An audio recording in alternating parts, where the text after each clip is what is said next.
Was They're there a saying, part of okay, you that enjoyed that?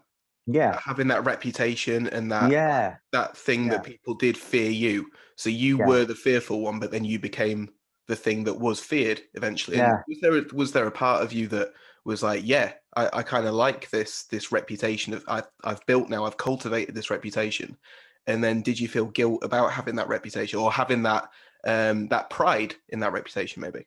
Yeah, I realised. I mean, I did get off on that because you'd Mm. walk up to a nightclub and you would be no queuing. You go Yeah, straight yeah. in. You'd go in and there'd be drinks on the bar like winners' cups.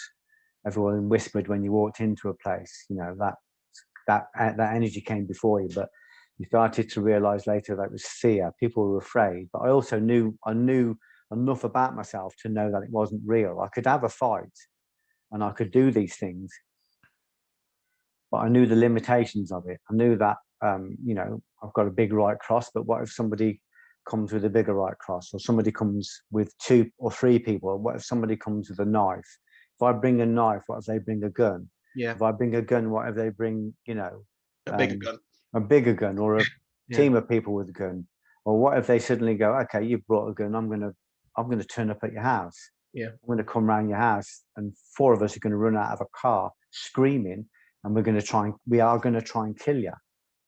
It's happened to one of my friends. Mm. He was on the phone to his dad. He looked out the window, and 4 men were running from a car, screaming hysterically with axes, coming to kill him. And he fell apart there and then. He phoned the police and begged them to come and get him. This guy was very, very tough guy, Mm. but he'd gone very dark in the world he was in. He wasn't just a bouncer. But the things he was doing was, he was taxing drug debt, he was taxing drug Right. dealers and Into a stuff like very, that. yeah, He'd really gone very into a dark dark area. place. Um, but the consequences of it are very real. So I started to learn not just what worked in a real fight. That was simple, really. You learned that straight away, and you started to perfect it. Or you let go of all the other stuff, and you just worked on what was real. But then they started to get the questions, um, so why is it that everywhere I go, there's violence? Why does it that everywhere I go, people want to have a fight with me at weddings and funerals? I'm at a christening, and a guy kicks off, and I end up nutting him and knocking him out, sending him down a set of steel steps, running down, kicking his head in as he falls. Mm. Then everyone's patting me on the back afterwards and saying, "Well done, you got him out." Mm. And I said to my wife one day, Coventry is violent. Everywhere I go, there's violence. And she said, "Geoff, there's a common denominator. It's everywhere you go." Yeah. But then the environment started to say, okay, why is the violence everywhere you go? And you realize that there is a parasite in you that's projecting that violence, and it's literally creating monsters. It's like the monsters that are in you, you're seeing them manifest in the world. And it's like the hydra that you chop one head off and it grows another Yeah. and another. So, the reputation I built and the pride I felt was all just weakness, Mm. because I knew inside there was still a kid inside me that was terrified of being found out, terrified of someone, going that extra yard. Or I knew there was an emptiness inside me that I hadn't addressed. And I built this carapace and this armor to defend this part of me that I was too afraid to look at. The environment I was in eventually said, "Why don't you look at this?" When I realized it was me creating the violence, I was amazed by the power of our projections, of what we can create if we really let them go. Mm. I turned my whole life my whole life was a violence factory. Yeah. Read it, I wrote it, I taught it, I slept it and breathed. I believed it. I believed it so much that I created it. When I realized it was all just a projection, it had no reality, it had no longevity. It was temporal. I just thought, that's not what I want. I want something that's permanent. And that's when I tipped into the Buddha. Yeah. When I tipped into the Buddha, I started thinking, oh, there's things I can do that have got power, that aren't temporal, that are eternal. But in order to get there and be there consistently, I need to go back into my body and into my mind, and I need to clear out all of those old warring elements. So Buddha means no arms. It means to get rid of arms. And of course, for a fighter, that's the most fearful thing to do. You know, it's a very frightening thing to do, because you're suddenly going, yeah, but I've relied on that. That's my armor. Yeah. You can't rely on it forever, can you? You know, what about when you get older? What if you have a stroke? What if you, you know, what if you have an injury? What if you, something happens? It's happened to lots of my friends. They've suddenly gone from being, you know, legendary and potent in a fight to suddenly hardly able to move because of a debilitating disease or an injury. And then they're thrust into Budo. They've either got to find it or die. So for me, I nearly killed a couple of people, and it really made me look at my mortality, made me look at my morality, my ethics, it made me stop dehumanizing people in order to batter them and start to see them for what they were, real people. And that's when I started to really explore, you know, the potentials beyond the physical. But the door is where I learned it. I've been off the door now 30 years, and I'm still learning things now that I was taught on the door that I couldn't articulate at the time. I knew it, but I couldn't articulate it. You know, the metaphysical techniques I was using even then. Even then, I was using metaphysical techniques, but I didn't know I was using them. I was mastering the use of Kotodama Gaku, the use of sound, magic sound. I didn't know I was doing it, but I knew it was effective, and I knew it stopped people, but I didn't know what I was doing. But when I understood it, I was able to manipulate that and start to use sound in a more responsible way, and started to, you know. Do you ever miss that violence? No, it's once you get a clear view of it now, there's nothing to miss. There's just shame, just, you know, there's quite a lot of disgust, because you look at it and go, oh, I can't believe I did that. You know, God put me in a place where my plays and my life was being portrayed on stage and on films. So I was forced, you know, when you write a film, you might write it 50 times by the time you finished it. Yeah. So I was forced to relive it again and again and again, and see the horror of it, and see the ignorance of it, and see how small it was. So I felt very ignorant. And so there's nothing about that I miss. You know, I couldn't go back into that. I couldn't go back into violence. I couldn't go back in that area. You know, it's an offense to my soul. It physically, it's a physical assault. It's like a rape of the soul. It's like a torture of the soul. So my mindset now is there is nothing to miss. But I am very grateful that I was taken on that path, because I see myself as a Milarepa type character, or a Saint Paul, or an Augustine, or an Angulimala, you know, from the Buddhist texts. People that have lived very violent or depraved or sinful lives, who have come through it and found some form of atonement, and is able to say to people categorically, that is a path, but it's a temporal path, and it's a limiting path. There's a better path, you know, there's better ways to go. You don't have to go that way. Gandhi didn't go that way. Gandhi didn't stand on the nightclub door to find his power. He just went in. He went directly to the palate.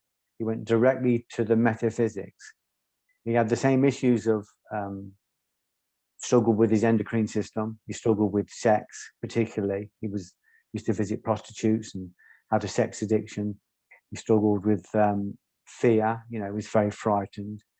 He was frightened to stand out. He was frightened to speak up. And he, you know, obviously we know he kind of changed the course of history non-violently. Yeah. When you read his biographies, they're not easy to read, because, you know, some of the paths he went down when he was exploring didn't feel too holy to me. But, you know, that's how you find it often, by taking a wrong path. Yeah. He built his power up without violence. So for me, anything like that, even watching it, is uncomfortable. Can't watch it, you know.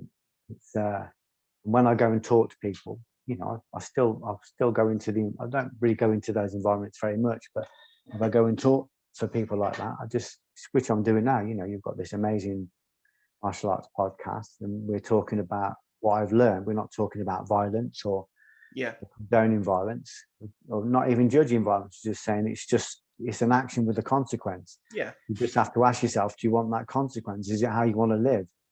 The pretty ugly way to live was, for me anyway, because you're constantly on your guard. You're constantly waiting for it to kick off. I had baseball bats about every open doorway, nunchuckers under my pillow, you know, or a blade. I had weapons in every part of my house, everywhere I went, you know, even in the boot, even in the, you know, in the front of my car, I always had a bat with me. There was always a potential of it kicking off. There was always a potential, but I relished in that. I loved all that. I loved the notoriety of it. But I knew how weak I was then. I knew I was weak. Yeah.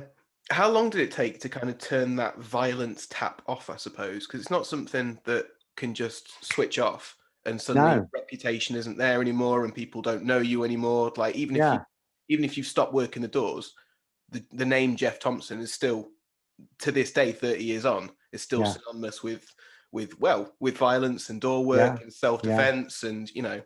So it must be difficult, just as you say, you know, to just suddenly switch that off and go, right, well, I can take that baseball bat from behind the door now. I can, you know, hang up the nunchucks, I suppose. Yeah. And, you know, get rid of the knives, and that fear of comeback and that fear of, you know, kind of home invasion and things like that, that's gone now. Yeah.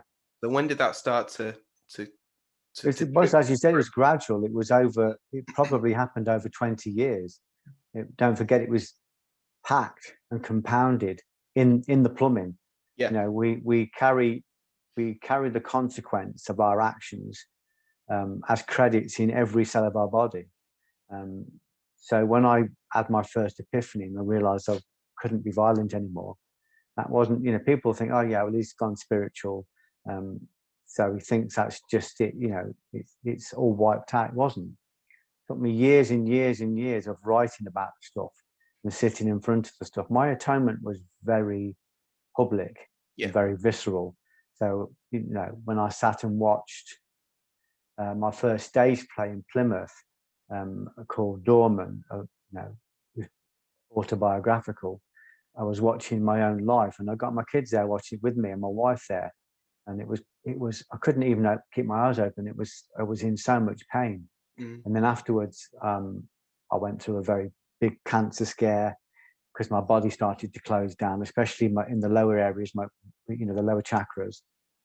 And I was in pain. I felt like I was in pain all day, every day for 18 months with this energy shifting, and me having to write about it, me having to talk about it, going for a 3-hour meeting with the BBC and having to control my breathing like I'm in a dugout and I've got to go across no man's land. It was an overwhelming fear. So all of that stuff that I did, and I did a lot. I was in thousands of violent encounters, hundreds of fights. Every single one of those things had to come back out, and I had to observe it as it left, had to relive it. So it was like a life review while I was still in the body. And it was I didn't atone it, it was atoned for me. But I had to look at it again and go, yes, I did that.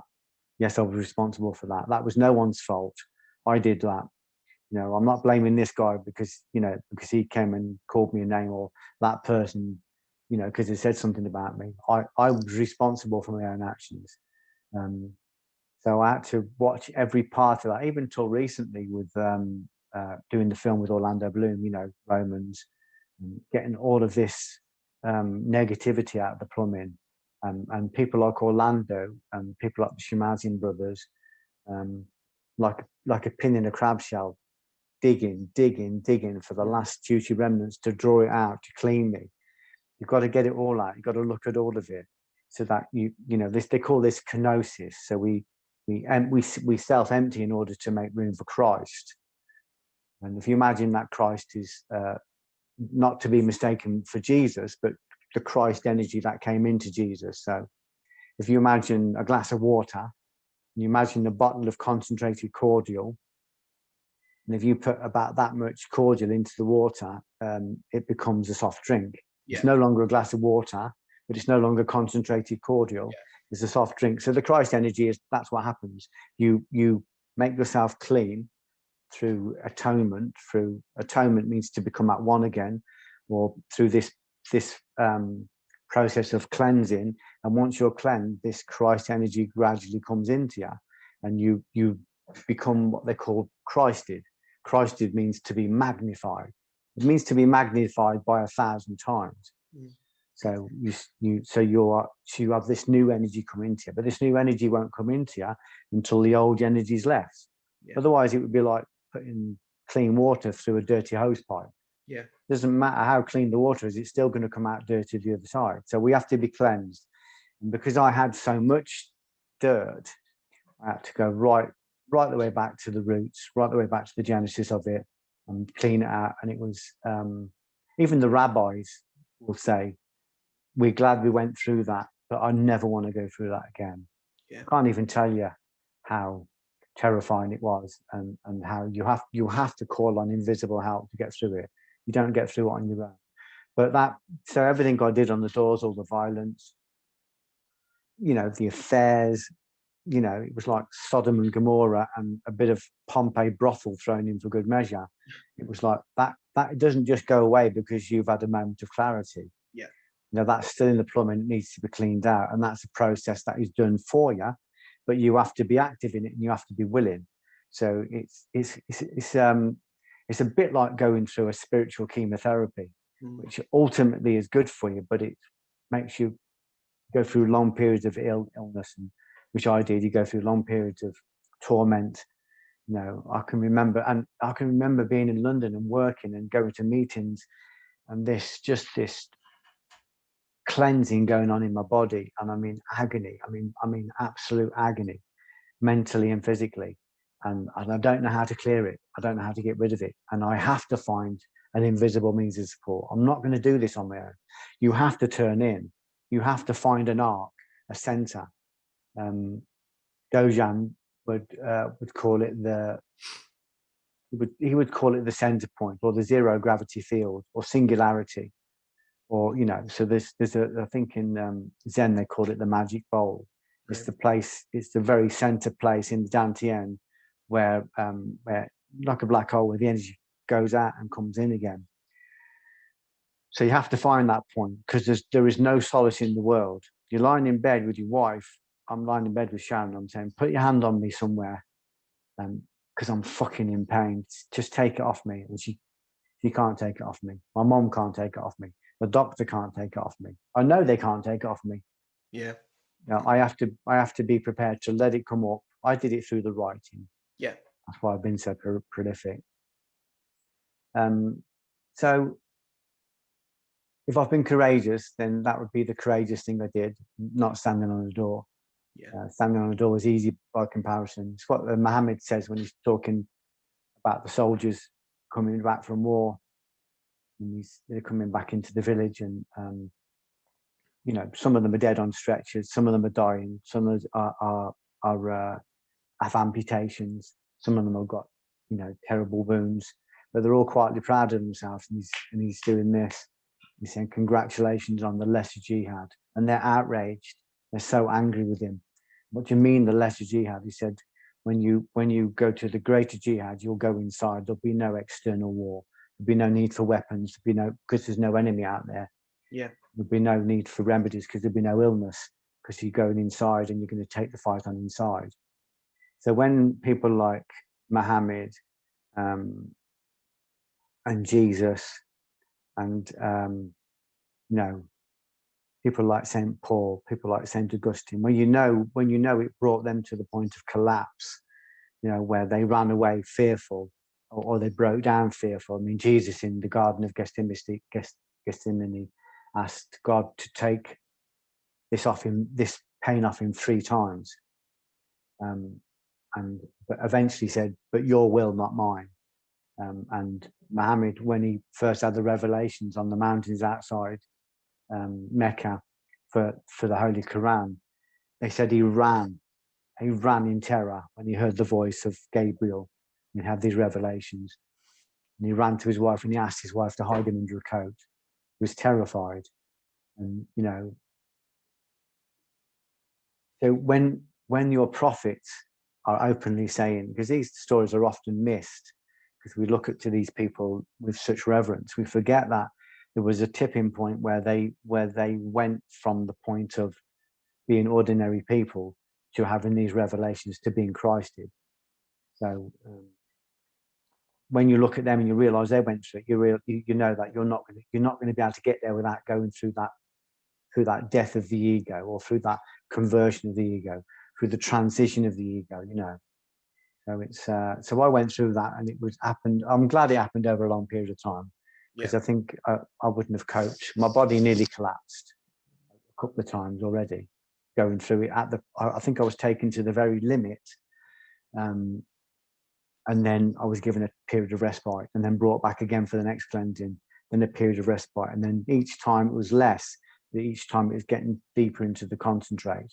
Yeah. So eventually you win your will back, but you no longer have your will, because you give it over to God. You give it over to a greater power. So I no longer have a personal will where I choose what I do. I have a divine covenant where I just say, where do you want me? Who do you want me to speak to? Yeah. No. What is it you want me to do? And I don't need to know where it will go, what will happen with it, whether it has an effect, you know, whether that was good or bad, whether it will make any money, or whether, you know, I've been put in a position where I'm just a postman, and I'm just going to deliver what I'm asked to post. But that's where you surrender your will, and that's the ultimate power. That's the ultimate Buddha, where you're no longer working from external teachers and tutors. You're working from a single inner tutor. Your soul teaches you, and the soul takes its lessons directly from the Godhead, directly from the source. So we are plugged into the mains electric all the time. Doesn't mean we don't make mistakes. Yeah. So I still make mistakes every day, but it means that when you make mistakes and fall out of alignment, it is painful. Yeah. Because it's like you've touched a bare wire. This energy is rich, and it's raw, and it's potent, and there is a massive responsibility with it, because you can damage people, you can destroy people quite quickly, even accidentally, by being clumsy with your use of sound, with your use of action, with your sorry, this just 1 second, Dan. Sorry about this. Just switch. I didn't realise the email was still on. It's all right. Just switched it off. Sorry about that. Apologise. It's I'm on Sharon's email. No worries. All good. So her emails are popping up. So yeah, so it's so you don't escape. Nobody escapes that, you know. You don't escape it. And like I said, you may have an instant epiphany. You may have a moment of clarity. You may see it. And I've had a couple of friends recently who are very, very big in the physical world, who have just experienced it.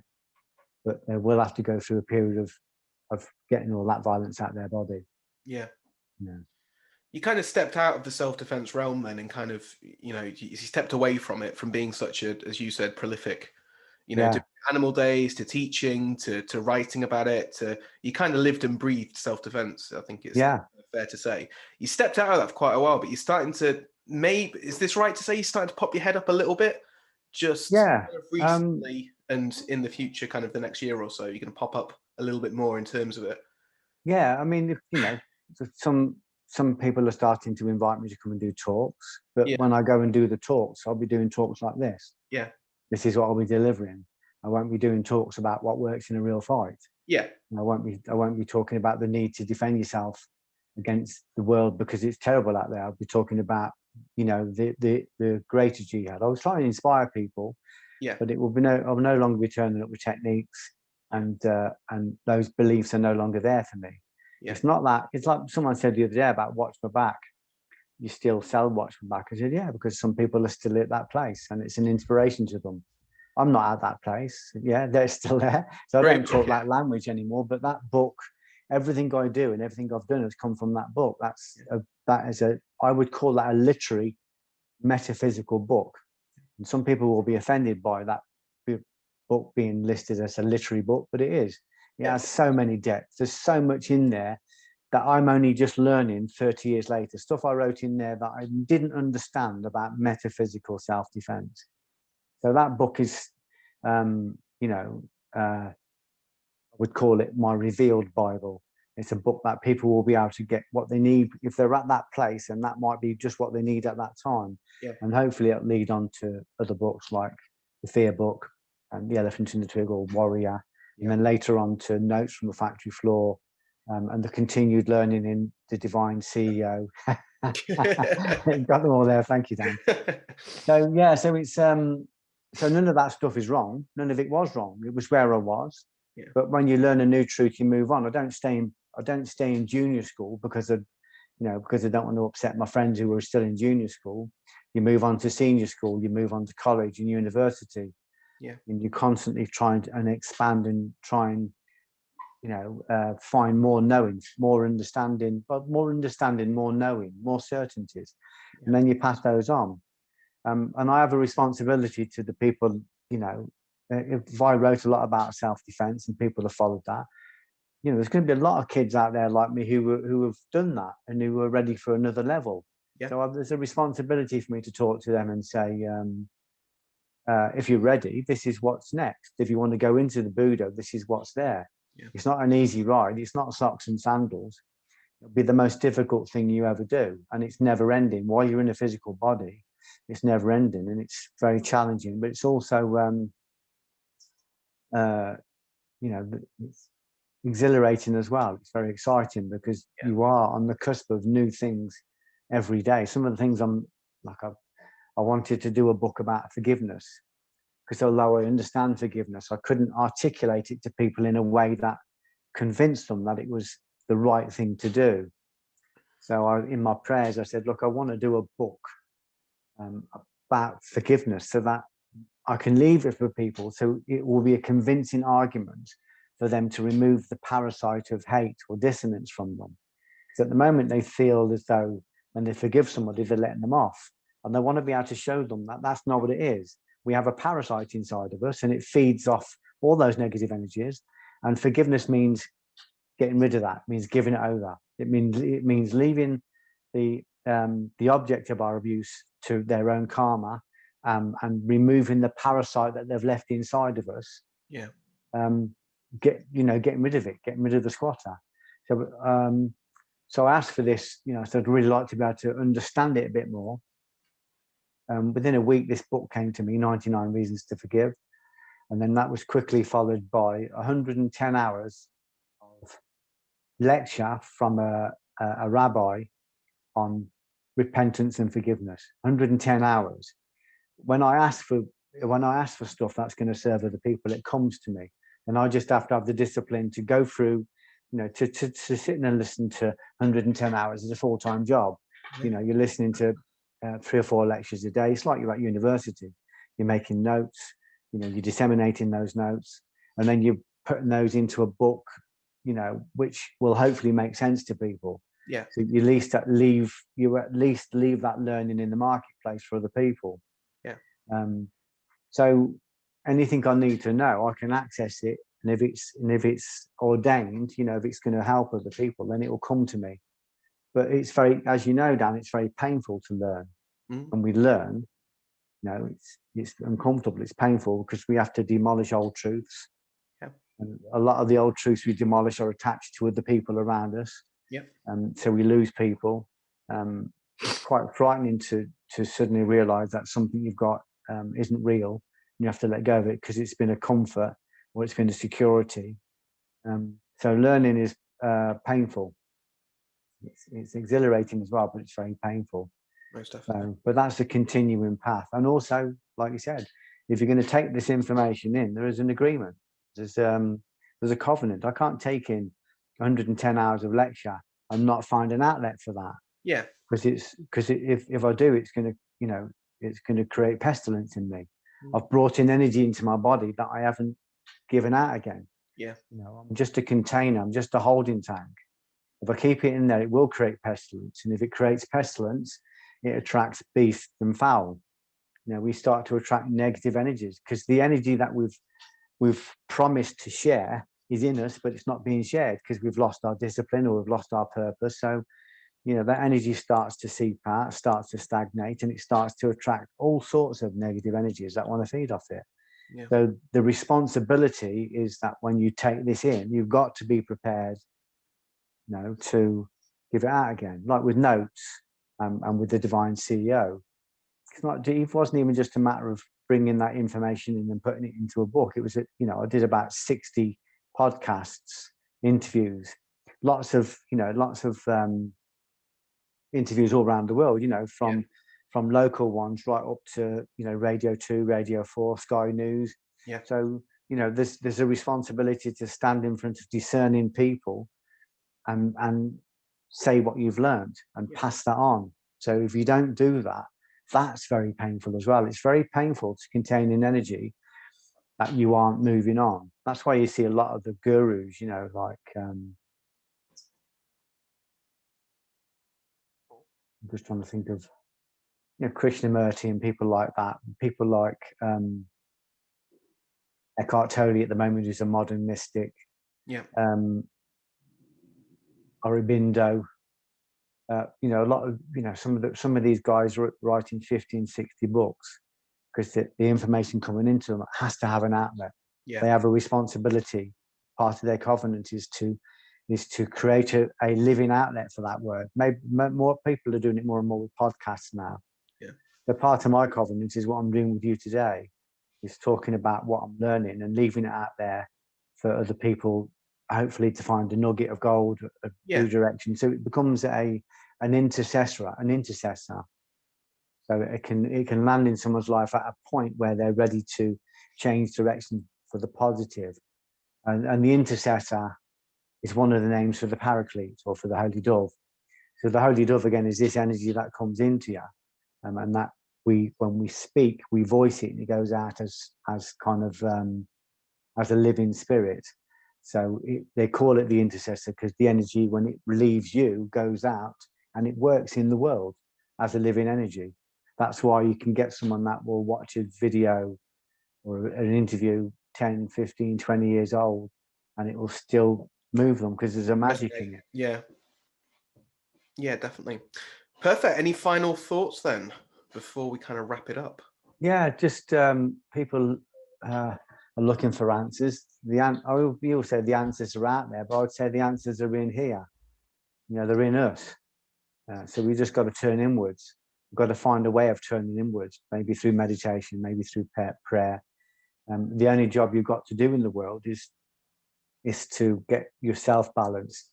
And if you're projecting outwards and you're looking for people to attack or for people to judge, it's because you don't want to look inwards. So I would encourage people to start winning back their own territories. Look at where their habits and addictions are. Look at where their angers are rising. Look at where their judgments are arising, and ask themselves, how much control do I really have of myself?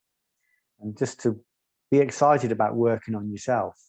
If this stuff is real, if this magic works, which it does, then we need to prove it on our own body, on our own mind, in our own life. We have to live it. And then we become a good example for our children. We become a good example for all the other people we're connected to, because we're all quietly entangled. Everybody's entangled with everybody else in this quantum universe. We're all connected. So everything we do not only affects everybody else, it also comes back and affects us again. It's like a boomerang. So once you understand the rules and the laws, and you understand reciprocity, it encourages you to be very kind all the time. And if there are parts of you that aren't being very kind all the time, they're territories that you've got to win back. I would just encourage people to just keep working on themselves, Sam. Amazing. Thank you so much, Geoff. It's a pleasure as always to speak to you and your experience, and fantastic. We'll be seeing you, or we'll be meeting properly in March of 2022 at the Rush Street Promotions, an evening with Geoff Thompson. I'm looking forward to meeting everybody and looking forward to coming along. I think it'll be a fantastic day. So that's the 26th of March, guys. So that's Rusty Promotions, and that's Geoff Thompson, an evening with. So that will be fantastic, I'm sure. Thank you again, Geoff. I really appreciate it. Thanks, Dan. Cool. Take care.